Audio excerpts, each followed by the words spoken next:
everyone, it is Saturday, May 16th. I know whenever I talk about that, I'm always like, because I'm really trying to figure out or remember what day it is, which is crazy because I should totally know what day it was, but yeah, whatever. So anyways, it is Saturday, May 16th, and I am coming to you today with a book review of The Alchemist by Paulo Coelho.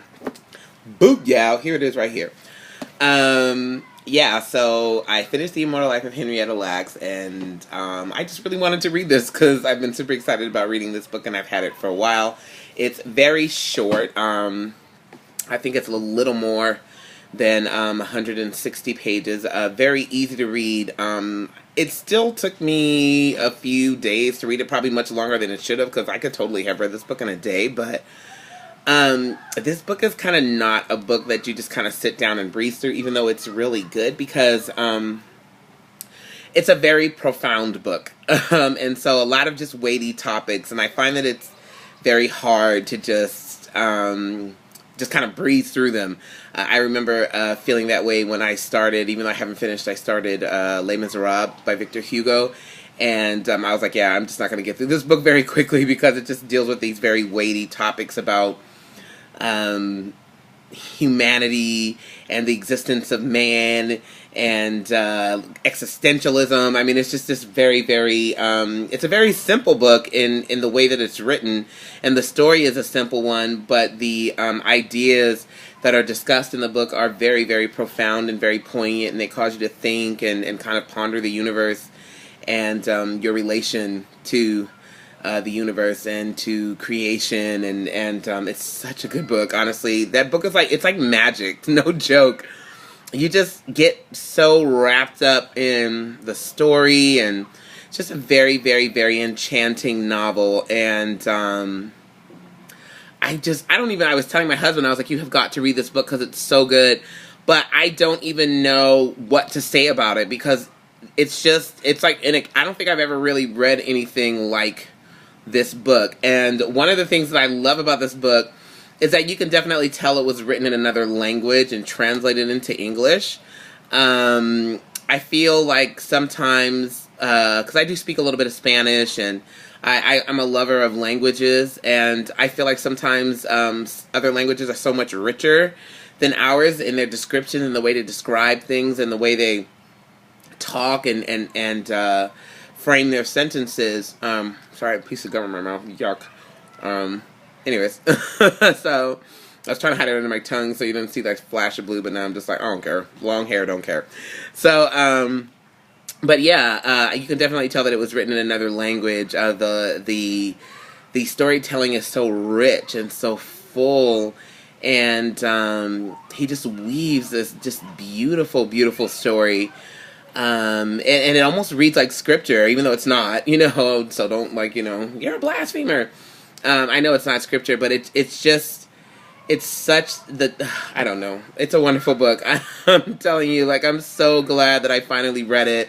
I can definitely tell that I'm probably going to read it again. It's probably one of those books that I'll read, at least once a year, because, it's just one of those books that you kind of have to read over and over and over and over again. It's a very magical, magical book. I think that's probably the word that I would use to describe it. It's so good. So if you've been kind of toying around, I've heard about The Alchemist, I haven't read it, please pick it up and read it because it's awesome.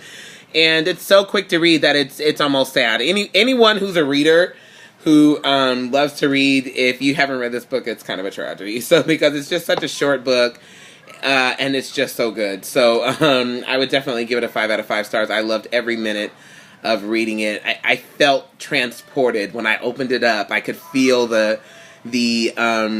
winds and the sands on my face from the desert, and feel the desert heat. And I mean, it's almost like, you just went into another world. I'm telling you, there's some magic on that book because it was just amazing. So I loved it, loved it, loved it. It's a great read. Definitely pick it up and check it out if you haven't already.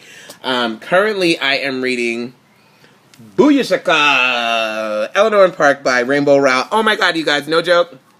So I got this from the library. It's not my book. I'm totally going to order it on Amazon right after I get done with this video, because this is definitely a book that I want to have. I got to page 40 and I already cried. Okay, no joke, you guys. Page 40, and I already cried. So, and I'm reading the book, And I really, really I'm liking it. And I'm not into YA. You guys know I don't read a whole lot of teen novels. But I was going to pick this up. And actually the reason why I went to the library and got it is because I joined a book club on Meetup. And the book that they're discussing for the month is Eleanor and Park. And so I was like, well, if I'm going to go to the Meetup, I might want to read the book. So I got it out of the library. And then, too, I know the movie is coming out. And I like to read the books before the movies come out so I can sit there and go, that's not right. So anyways, so I got the book and I started reading it today. I had some spare time. And so I was like, after I finished The Alchemist, I picked it up and started reading it. I'm already hooked. Like, seriously. And as I was reading the book and I was reading, you know, about Eleanor and, you know, kind of learning about her, I already feel so connected to her character. And this is the moment when I knew that I was in love with this book. Is if you look at the character, the little redhead on the character, I'm assuming this is supposed to be Eleanor. In the book, Eleanor is chubby. She's thin. I'm feeling some type of way about that, y'all, okay? And then, too, I was like, and let me tell you something, I'm going to go home. Like, when I was reading the book, I was like, I'm going to go home. I'm going to check and see who the actress is because she better be chubby because if she is not chubby, I am not going to go see that movie. And at that moment, I said to myself, Vita, you love this book. When you get opinions about the characters on the cover and you want to make sure that they chose an actress, I mean, this is just irresponsible. She's skinny. Come on. But, yeah, so I already love this book. So I'm really, really excited to read this. And I'll probably be devouring it because even now I'm like, why aren't you reading? Yeah, so that's what's going on in my literary world. Finished The Alchemist, starting Eleanor and Park. Not really sure what I'm going to read after. Oh, and then let me just talk about this real quick, I guess. Yeah. I picked up a couple of books. I'm just going to throw everything in here, y'all, because like I said, it's really hard for me to film. So when I get on the camera, I'm just like, I might as well just throw it all in there. I picked up 2 books recently, and I just want to talk about those. Got them from the Goodwill bookstore. Yay. They were like $3 and $4 each, or $4 and $5 each. It wasn't a lot of money. So I picked up The 100 Secret Senses by Amy Tan. I have already read this book, but this is the only Amy Tan book that I didn't have. So I am super stoked to not only get it, but get it in hardcover. It still has a dust jacket, and it's perfect. It's in beautiful condition, almost brand new. Love, love, love this. So I'm really glad. So now I finally have every single solitary Amy Tan novel, and I'm really, really thrilled about that. And then I picked this one up, which I'm so excited about. A Single Man by Christopher Isherwood. Christopher Isherwood. I didn't even know this was a book, but I love the movie. Love the movie. And normally I don't like books that have the movie, like, you know, something affiliated with the movie on the cover. I like to have the original covers. But I mean, come on, you guys. It's Colin Firth. I love Colin Firth. Like, everything he does is just magic. So, when I saw his face looking out at me from the shelf, I needed to have him in my life. So I got this book because I just absolutely adore that movie. And so if I adore the movie, I'm pretty sure I'm going to adore the book. So I'm really excited about it. So honestly, that book might be next. Because it's another little one, so it's easy to get through. But it's already been 8 minutes, and I really don't want to tuck you guys' ears off. So that's what's going on in my reading world. Frenchie D, I have not gotten a Painted Girls yet, and I'm really upset with Amazon because I'm waiting for Gone Girl 2, and that hasn't come in either. But as soon as it comes in, girl, I'm going to hit you up because we're going to get that buddy read going, okay? I will talk to you guys later. Have a great weekend, and enjoy the summer. Bye.